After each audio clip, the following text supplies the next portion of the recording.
So into light, right, the depth, and then into the darkness. It's extremely difficult to capture what this painting looks like in real life. And the same goes for this one. They have this extremely magical quality that reacts with any different type of wavelength of light.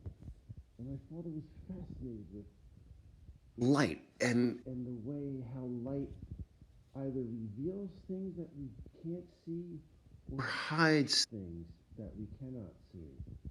And the way we interact with this. And there's a healthy fear and anxiety that permeates here. And it's quite terrifying to imagine he may have actually seen some of the same things in the sky or at night or just in his imagination that I had, yet looked away and looked a little closer. And this one, it was a pivotal time in our lives. It was literally before we had the surgery, and this was afterwards. And the six-tile cut was done long before this here, Ornis Ocular. And this is about the time when I believe I had an encounter with an extraterrestrial gray alien specifically. And I often wonder if it was just too terrifyingly overwhelming for my father.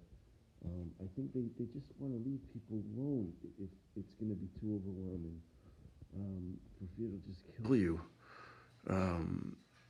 It's not, it doesn't want to scare us, but it's like there's this unknown thing of what we can see and what we can't see, and of what's there and what's not, and what's hiding.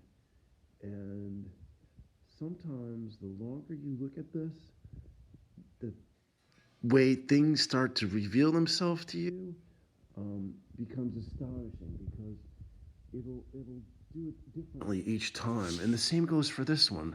It's still, he was in a trance when he was making this. He was like dancing with the paintbrush. And we would leave him alone. And I would bring him tea. And Andreas used to say, oh, he'd yell at us and stuff. And I'd be like, well, you don't want to be disturbed. And I'm not going to go bring him tea. And that was about the most we could come in here. And there'd be this jazz playing off. And I happened upon him a few times and didn't disturb him when the door was unlocked. And I stood there and I watched him paint this, and it freaked me out a little because I saw my dad almost as if he was possessed. And he wasn't even thinking like what he was doing. It just came out like this. And I said, man, just like the Grateful Dead, thing larger than himself, and it came out awesome. I don't know how else to explain it, folks.